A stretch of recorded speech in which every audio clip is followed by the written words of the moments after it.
DJ Pest. That's the bad guy. Yeah. Shit. I'd like to welcome y'all to the Power One. Came a long way, man. This is Atonement. Still got a long ways to go, though. Sitting here with Detroit's own Jackpot, JP1, by any means entertainment. Shit. I'd like to welcome y'all to the Power One. Came a long way, man. This is Atonement. Still got a long ways to go, though. I Am Legend is basically a mix of, I wouldn't say my best songs, but it's my favorite solo songs that I done did so far. Okay. So it's no features on there. I pretty much just wanted to show out a little bit. You know what I'm saying? There's 21 songs on that bitch, and if a nigga get bored, I don't know, he probably got something else going on, because I take care of them motherfuckers. Them 21 cold motherfuckers. Okay. I ain't got no complaints yet. I ain't heard nobody say it's alright, or every fucking criticism been good criticism. So okay. You know what I'm saying? So it's been good, man. No, I pretty much just already had the songs. Like I said, it was the songs from the Power One, which is my first mixtape, and then it was songs from A Beautiful Mind, and it was songs from Freedom of Speech. So I pretty much just had the songs. I just basically got on here, picked through the songs, and put together a 78-minute CD and sent it to him and told him to throw some punches on there and throw some motherfucking you know, the effects. Yeah, throw some effects and, you know, do his thing. So that's pretty much the gist of that. You can always get anything JP1 from www.jp1life.com. That's my website. It's everything on there. You know, I do an internet radio show. That's on there. I put the latest one for the week. I put that on there every week. So just go on www.jp1life.com and pick up the I Am Legend CD. It's gonna be right at the top of the screen. And then it's on his website too. It's on DJ Pest's website. It's called everybodyhatespest.com. His website is a little different than mine. It's really like a blog site. So his website is something you would want to go on there like every day, like on some World Star shit. Okay. Keep it updated, all the latest news. You know what I'm saying? Whatever, how to entertain sports, and keep that up there. His website dope. And then it's on that Piff too. The link was fucked up for about a week and a half, but we straightened that out. Okay. So it's all good. The Power One was the first mixtape that came out about 4 weeks, actually exactly 4 weeks after I came home from prison. Okay. So that came out Halloween of 2011. Now that was the mixtape that we had talked about last time we was together. We had talked about that mixtape. It was like, as far as the quality, you know, it was a little. It was half. It was okay. Actually, half of it was kind of as far as quality. The second half I did at T Rizzo Studio, so it was all good quality. Okay. And those were the ones that I put on the most of the ones that I put on the I Am Legend, because I never pressed up physical copies. Oh, okay. You see what I'm saying? So I had only put that on Dat Piff. I didn't have a website then or none of that. Okay. So I had basically only put it on SoundCloud, Reverb Nation, Dat Piff. So basically what I did was I took the couple songs from the ones that did have bad quality. I actually sat and re-recorded it myself. And so I re-recorded it and made the quality a little better. And Witness the Realest, Dead Zone, songs like that I had performed and had a nice little fan base.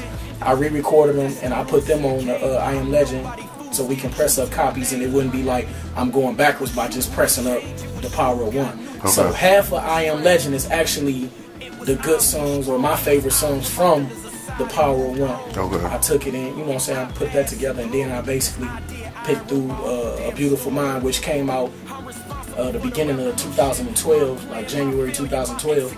A Beautiful Mind came out, and I pressed up thousands of copies of that. Okay. You know, you see me, I have thousands of copies, so I done pressed up about anywhere from 2,000 to 3,000 copies of that. Okay. That's on Dat Piff and all of that too. You can't download it on Dat Piff though. Okay. You can only download I Am Legend right now. You can go listen to it, but A Beautiful Mind is on iTunes, Amazon, anywhere online you want to purchase music from. So we put a price tag on it. Okay. We spend a little money, put a price tag on it. And the thing about A Beautiful Mind, I actually mixed that myself. And so the quality ain't the greatest, but it's better than the Power of One. And it's out here. And it's out here. Yeah, it's out here. Yeah, so the quality is decent. You know what I'm saying? A lot of people don't believe I mixed it, but it wasn't technically professionally mixed. Okay. And then we dropped Freedom of Speech July 30th of 2012. Now that's my baby right there. Yeah, that's actually the difference between, like I said, the Power of One. It was mainly for me to get out here and have some type of product. I hate when people come to open mics and all of that and they have nothing to hand to people. Right. You know what I'm saying? So I could at least, I pressed up copies to at least have 15, 20 on hand. Right. You know what I'm saying? I did it from the computer. You know, Right. the money wasn't straight. So I did whatever I could to make sure I had something to give out. Right. You know what I'm saying? To, you know, so people could listen. Right. And I actually, you know, Big Hurt listened to it, got at me. I still got to hook up with him. You know, he been trying to get up with me. You know, other people actually liked it. You know what I'm saying? Because they was listening to the music and not necessarily the quality. It wasn't the worst because I listened to some of these niggas' quality and they horrible. Wow. But it wasn't up to standard. You know what I'm saying? So Exactly. anyway, A Beautiful Mind was more like it. And, and the thing with A Beautiful Mind, it was a mixtape where it was a lot of industry beats. Some of the industry beats you wouldn't even know because I dig through shit. Okay. So I got then it was some SoundClick beats. Then I had some Olympic beats from one of their CDs. So nothing was really original. Like nobody had sent me nothing. Right. And when I went into making Freedom of Speech, I went into making it sound more like an album. Okay. You know what I'm saying? So Freedom of Speech, it still was half industry, half original beats, but I actually sat down, had a concept, song structures. It wasn't just me rapping over some shit. You know what I'm saying? So of course. I actually put that together to make it sound like an album. And DJ BJ was listening to A Beautiful Mind, and he pretty much told me like, Jackpot, I ain't got nothing to play for the radio. You know what I'm saying? So I went into Freedom of Speech with that in mind. Like I need to make some songs for the radio. And even though only 2 of the songs was on the radio, I actually had 2 more that was ready for the radio. But we decided to move forward with the new project. You know what I'm saying? So, but with Freedom of Speech, we had, like I said, Open was on the radio. DJ BJ banged that. And I didn't pay DJ BJ to bang nothing. You know, niggas is paying. You earned your spot. He listened to it and he liked it. Right. I didn't know him when I came home. He just liked the music and he played Open. And actually, he was playing it in the clubs. People was like, man. And Kaylin, who sung on it, she was at a club one night and he was playing it. And she went up and spoke to him. Hey, you know, how you doing? That's me singing on Jackpot song, whatever. He was nice to her. You know what I'm saying? So it really just about the quality of the music. It wasn't about me knowing nobody because I didn't know anybody when I came home. Right. I was gone 9 years. I didn't know who was a mover shaker. You know what I'm saying? I still don't know everybody, but it really was about grinding. Right. And then we went in. DJ Don Q heard me perform that somewhere, and he was like, man, I need that clean. Right. And I say, shit, it is clean. Right. And he like, no, that ain't clean. You know, I rocked the club. Nobody realized the song didn't have one cussing word in it. Even now, people probably don't realize the song don't have a cussing word in it. Right. I made that song specifically for the radio. It was nothing like, oh, I'm about to just spaz over this. It just was like, let me get this radio song out. But I didn't want to put a club song out with a bunch of, oh, we clubbing, you know, pop the bottle, got me a model type of flow. It's so fucking generic. Right. I wanted to put something out that was still up to par as far as lyrically. That's my big thing. I want to make sure shit together lyrically. Right. And in my mind, it was together lyrically. It was a party song. Like I said, it ain't something that I would want to do, but it's something that I had to do. Okay. You know what I'm saying? So close to about 6,000 altogether. Okay. Close to probably about 6,000. Okay. I done moved about 6,000 CDs. That's what giving most of them away.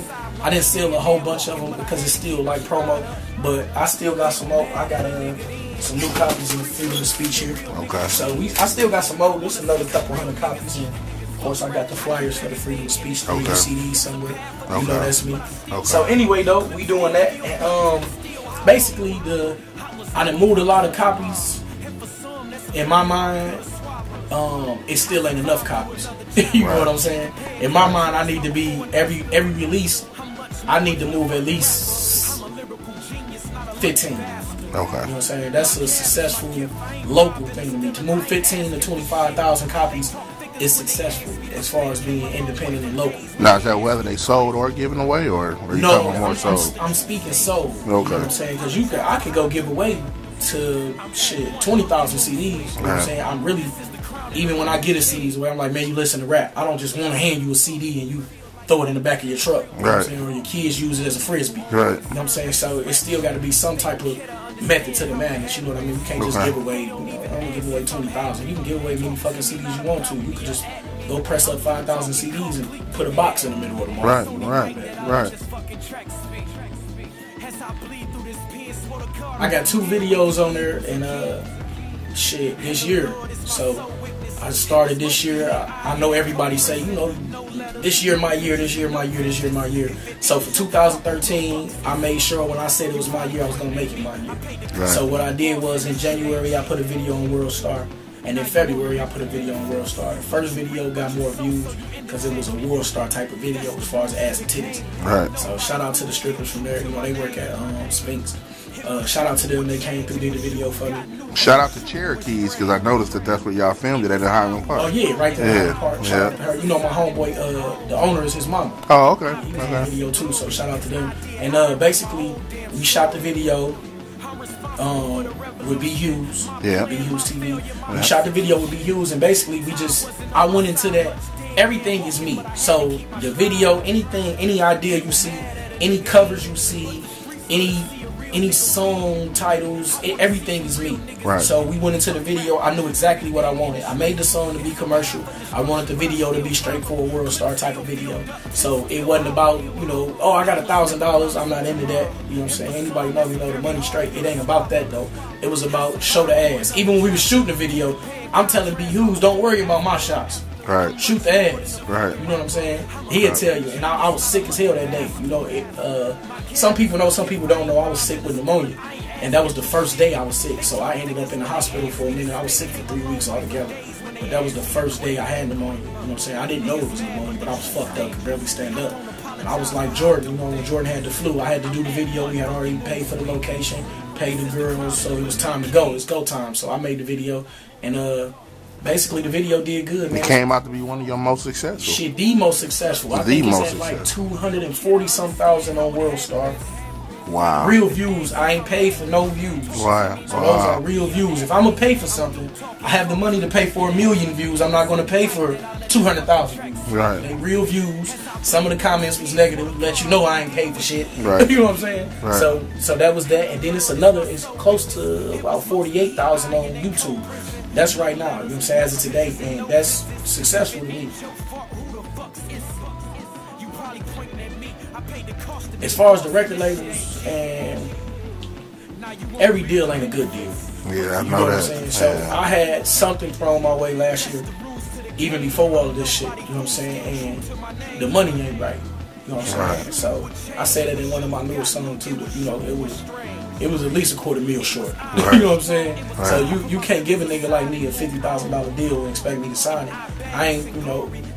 I try not to be one of these stunt niggas out here that ain't really my thing, you know what I'm saying? But my money's straight. So $50,000 for even for 2 years ain't no money to me. Right. You know what I'm saying? Time is money. 2 years ain't worth $50,000 or none of that shit. And not to down nobody, but I've heard a couple other people that signed or got, you know, deals or whatever, and they gave them less than that, and they was just pretty much happy to be signed somewhere.